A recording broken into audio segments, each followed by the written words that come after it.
They thought the monarchy's walls could keep every secret locked away. But sometimes, the dead leave instructions the living cannot ignore. It began with a single file. No scandalous headline. No screaming paparazzi. Just an envelope dropped quietly onto the king's desk, its seal unbroken, its contents patient. Inside, hidden between pages of estate reports and charity accounts, lay betrayal written in ink. Forged signatures. Unauthorized transfers. A name from a past that refused to die. What started as a routine review of royal property became a descent into treachery that would tear open wounds buried since Diana's death. This was not politics. This was not protocol. This was war inside the palace walls. And at its heart stood Queen Camilla, the woman Charles had defended for decades. The woman now accused of dismantling the monarchy piece by piece, with her family waiting like vultures at the edges. What followed was not a scandal.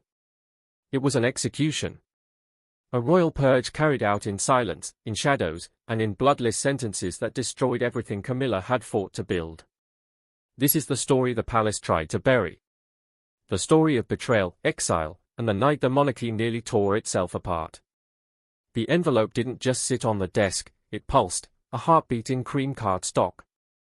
Charles stared until the edges blurred. Outside, a gull vanished into the glare. He broke the seal, paper rasping.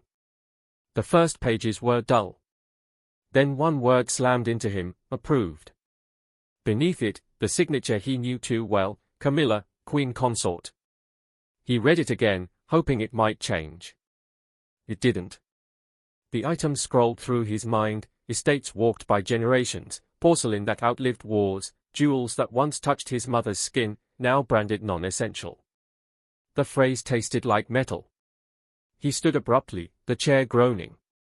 His mother's portrait seemed to whisper, "Protect what I leave behind." He rang for his secretary. "Tonight." "No staff. No advisors. Just us." The door closed, the order sealed. At the safe, the ledger told the same story, heirlooms moved without the sovereign's seal. The absence roared louder than alarms. Charles called security. "Lock the vaults. Dual auth only. Logs in a red pouch. You bring them." The click of the line felt like glass breaking. He sipped his tea. It was cold. Meanwhile, in Windsor, May skies hung low as Camilla arrived for her wellness retreat. Exhaustion, she claimed. Solitude, she needed. But solitude came with burner phones, knock codes, and a message, Suite 3B. Backstairs. Anthony moved like someone who had not forgotten the palace but had taught himself to walk like a stranger in it. He knew which cameras blinked and which blinked but did not record. He knew where the carpet creaked, and where time itself seemed to thin. In the suite's low light, he sat with his back to the window and spoke in abbreviations, names as initials, places as coordinates. Camilla listened with her head tilted, a habit that once felt like warmth and now looked like strategy. There was wine in the room, and there was laughter, and there was a hand resting briefly on a chair back that did not belong to a chair. 2 floors below, a housemaid carrying linen looked up at the wrong time and saw the right thing. She moved on without slowing, but the image stapled itself to a future she could not yet see. The next night, a car idled too long at the back gate. The guard noted the plate because he was bored, not suspicious. Weeks later, someone uploaded 3 photos to a server whose owner did not exist, and the transfer time on the image files matched a Windsor clock that was 5 minutes fast because the man who wound it liked to be early to everything. On June 3, the press secretary laid the prints on Charles's desk with the same motions used for condolence notes. Grain doesn't lie, it only softens. Even soft, the sequence was undeniable, the lean, the angle, the intimacy that belongs to private language. Charles did not speak. He placed a forefinger at the edge of the top photo, slid it aside as if moving a chess piece, and aligned it with the date on the file. He could feel a pattern forming, as if a hand somewhere out of frame were arranging his life into a shape he did not choose. He was not alone in the recognition. And had learned long ago that the truth rarely walked through the front door, it smuggled itself in with the laundry and hid behind politeness. When the Clarence house servant approached her, eyes flicking toward the corridor as if the air itself could eavesdrop, and listened without blinking. Annabel Elliot, the servant whispered. Calls at odd hours. Couriers who did not wear livery. A contractor who never took the main stairs. And thanked the servant with a squeeze of the hand that meant both gratitude and a promise that could not be spoken aloud. I will not leave you standing alone with this. By dusk, Edward Grantham had been called in from a cottage where everything was labelled and sharpened. He wore the habit of a man who carried a notebook because memory was too proud to be trusted. He made lists the way surgeons plan incisions, where to cut, where not to. The first cut revealed the Caimans, companies registered to names that were almost but not quite real, like words spelled backwards in a mirror. The next opened Luxembourg, a cascade of special vehicles designed to hold money without holding fingerprints. Then auction houses whose catalogues used phrases like provenance confidential the way magicians use sleeves. The sum was a number that looked like it had been written on a fogged mirror, £7.2 million, clearing through accounts that hid inside people. And read the report at a small table with a knife balanced across the top, forgotten there from an apple she had intended to eat. Again, she said, sliding the folder back. Edward did not argue. Investigators know that the second pass is often for what the first could not bear to see. The second pass found something uglier, emails written with the posture of entitlement, charity prospectuses retouched into funnels, contracts underwritten by nothing but nerve. It found the shape of a family holding hands around a harvest that did not belong to them. On June 11th, and didn't walk to the car, she cut the distance. Her heels cracked against marble in a metronome that made aides vanish into doorways. She did not wait to be announced. The folder landed on Charles's desk with a sound that made the room feel smaller. She isn't just compromising us, and said, each word carrying the mass of the portrait above them. She's stealing our mother. The phrase stripped the abstraction from the pages and left the truth naked. Charles felt the room tilt as if a ship had changed course without the captain's consent. That night, he did not sleep. He took the corridor past the small chapel and stood in the doorway. In the dark, the silver on the altar held a line of light like a blade. He could hear the palace in its sleep, the radiators ticking like crickets, a far door tugged by an old hinge, a patrol boot whispering across stone. The crown is not a man, it is a weather system. But that night it felt like a weight only one spine could hold. Clarence's house tasted of beeswax and old wood on July 17th, as if the rooms had been rubbed with history and then with the hush of waiting. Charles entered the drawing room like a man who knew where every chair in the dark was. The file under his arm had stopped being a file, it was a verdict looking for a voice. Camilla turned from the fire, light stippling her cheekbones, ivory shawl soft across her shoulders. She smiled the way people smile when they believe nothing can be taken from them that they cannot take back. The file hit the table and the table spoke. Pages slid like birds scattering. Her glass chimed against the rim, a small, betraying music. Charles, what is this? Her voice tried for gentleness and found gravel. He did not sit. The words came low, measured as if spoken between teeth that refused to let them go. This is your last chance. Tell me the truth about Elizabeth's estate. The jewels. The land. Why did you sign without me? She opened her hands as if making a cradle for regret to lie in. Explanations tumbled, his travel, his back, the pace of duty. She placed phrases like sandbags against a flood. You did this for yourself. He did not swallow the heat in his voice, he let it sear. Not for me. Not for the monarchy. Her mouth opened to argue, then closed, a curtain falling too late to save the scene. A log shifted in the grate with a spit and a shout. He turned then, the decision already walking in front of him, and left her in the light she had learned to love because it hid nothing and hid everything. In the corridor, William was waiting with a stillness that had weight. They walked without speaking. There is a kind of silence particular to families who have run out of denial, it is a silence with edges. At the stair, Charles stopped and pressed his fist once against the banister as if it were a rib he did not trust to hold. William said only, "We move now." It was not a suggestion. Morning did not have the right to be beautiful that day, but it was. Light flattened the Thames into a ribbon. Buckingham's windows threw back the sun. Inside the war room, the air was crowded with paper and consequence. 4 chairs. 4 people. The oak table wore everything that had been done and everything that would be done, and kept her hands on the table as if she might push it forward and crush what opposed her.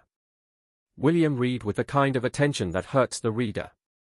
Camilla sat wrapped and small, a shawl tight enough to be mistaken for armor. Charles read last. Kings should read last so that no one mistakes their shock for uncertainty. And cut first. This is not modernization, it is conversion, grief into currency. The word grief landed and stayed. Camilla flinched but gathered herself and reached for the language of necessary reforms, of public good, of streamlining. William did not look up when he spoke. "You made us fools," he said. "You bartered Diana." The name turned the room colder. Names sometimes do that when they belong to the dead. Charles did not raise his voice. He did not need to. "From this moment, you are stripped of duties. You will not touch the archives, the vaults, or the council. You will reside at Highgrove. Your title remains." He paused there, the smallest mercy, the smallest cruelty. "Your power is over." He stood. There was no vote, the crown had already voted through him. Outside the doors, the palace inhaled. A messenger ran. A guard changed his post. Somewhere a switch flipped and a light over a safe turned from green to red. Camilla walked out under her own power, but the air around her moved like an escort. Security, when it is serious, does not shout. It folds a building into itself and leaves only controlled exits. On July 12, Clarence's house did not close, it sealed.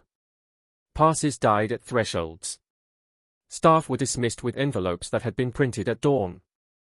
A plainclothes detachment established a triangle of sightlines and stood inside it. An unmarked car rolled to the rear service entrance and stayed there long enough to become part of the brickwork. Internal arrest is a phrase that leaves no bruises where the eye can find them, but it presses hard. At 11:06 a.m., a broadcaster whose face people trusted said a sentence that cut through kitchens and cabs and break rooms like a siren heard through a window: Queen Camilla under internal arrest. Legacy misconduct confirmed. In the seconds after the sentence ended, the city made a noise that no single human makes, part gasp, part cheer, part something between. Hashtags flashed up as if lit from beneath: #Camilla arrested, #Diana justice, #legacy returned. Polls did not shift, they fell. 12:88. Numbers as verdicts. In a white room whose purpose was to erase personality, a team from the Crown Audit Office assembled a table of proof that did not require adjectives. £47 million routed in the manner of water choosing downhill. Tiara cases logged out under preservation pretexts and logged in somewhere else as silence. A brooch that had been photographed against Elizabeth's collarbone and then against velvet under foreign lights. Contracts that recommended nature retreats while breaking the neck of provenance. The Parker Bowles name lost mass like a star that has spent itself. Cameras gathered at the gates the way flocks do, turning and turning, 1,000 eyes that would not blink. In one shot, a hand parted a curtain on a second-floor window and then did not. In another, an unmarked van reversed too carefully. Commentators mouthed words like unprecedented until the word wore thin. None of them saw the quietest work: 3 calls from Anne's office to a customs liaison who owed her a favor, a memo from William to a private archivist that contained only a date and 2 initials, a walk through Kensington by Catherine at dusk that ended at a door in the ground and a new lock turning for the first time. That night, rain came the way guilt does, without drama and then all at once. Guards tightened hoods. The street lamps smeared.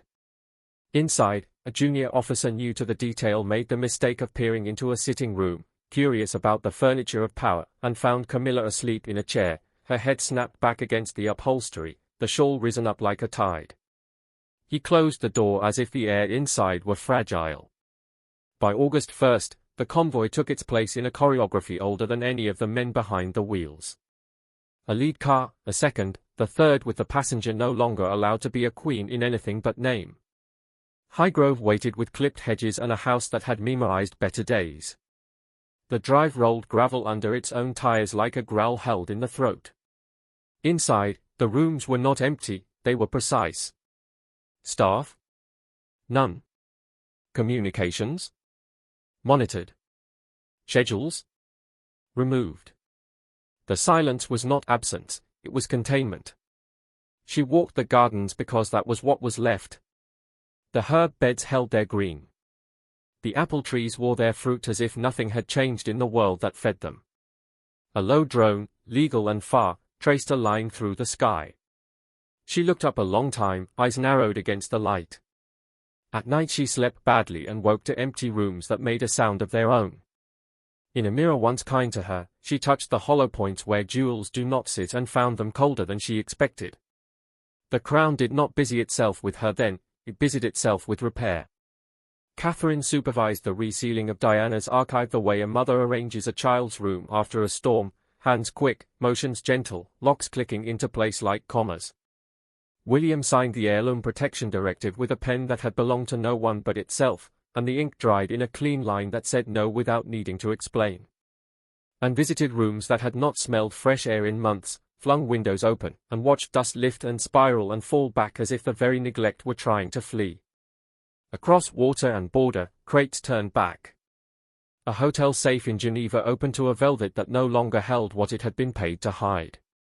A clerk in Singapore found that an account he managed had vanished from the system not because it had been closed, but because it had been recognized. In Wiltshire, a planning commission that had been promised a balm, that word again, read the documents a second time and found what anyone finds when they look without being told what to see. In the soft hours before dawn, Highgrove was blue at the edges. She stood at a window and watched a fox pause at the hedgerow, stare back as if the house were a predator, then vanish with the casual certainty of a thing that belongs to no one. On the bedside table, a phone that could not dial out lit itself with a low, insistent pulse and showed the same message every morning, no new notifications. The message was both a mercy and a sentence. Time did not heal, it arranged. The monarchy's gate steadied. Publics do not love forever, but they remember, and they like to see memory treated as if it can feel. Diana's image did not return, it had never left. It slid from screens to gestures, to the way Catherine's hand paused over a glass case and then withdrew, to the way William stood when he signed, back straight, neck soft, something unlearned from grief and relearned as duty. In one of the spare rooms at Highgrove, a moth threw itself toward the lamp until it did not. She watched it a long while, then switched the lamp off and sat in the dark listening to a house remember a man who was not there. Down the road, a gate clicked open and closed as the night shift guard made his round, the same step, the same small cough, the same glance up at a sky that kept its own counsel. She had not simply lost the crown, she had misread it. It is not a jewel but a weather, sometimes tender, sometimes cruel, always moving in air you cannot see. The palace did not gloat. It simply did what old things do when threatened, it endured, and then it acted as if it always had. By the time the autumn light turned thin and honest, the scandal had settled into the kind of story people tell in kitchens with the kettle on, do you remember? And someone would say, how could we forget? In the hidden vault below Kensington, the new lock shut with that satisfying heaviness only good engineering has. Catherine rested her palm against the cool metal for a beat longer than necessary, then stepped back. A guard she trusted took the next shift. Above ground, the morning crowd pressed on, buses huffing, phones buzzing, 1,000 private dramas crossing the city like threads in a loom.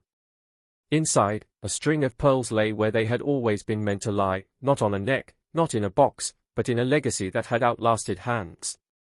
And somewhere behind a hedge in Gloucestershire, a woman walked a path that curved back on itself again and again, a loop without exit, the gravel printing crescents into the soles of her shoes.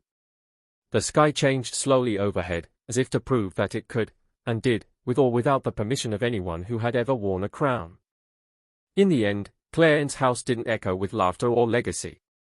It echoed with betrayal. The woman who once clawed her way to the throne now walks the gardens of Highgrove like a ghost, stripped of power, stripped of mercy, remembered not as a queen, but as a warning. The monarchy endured. Diana's legacy triumphed. And history carved Camilla's name into its pages, not in gold, but in ash. But this story is not the last. Because behind the palace gates, secrets still breathe. Whispers still travel through corridors older than kings. And the truth has a habit of clawing its way out, no matter how deep they try to bury it. So tell me, was Camilla's downfall justice long overdue, or just the beginning of something far darker still to come? If you believe the crown hides more than it reveals, hit that like button, subscribe to this channel, and stay with us, because the next chapter of betrayal is already unfolding.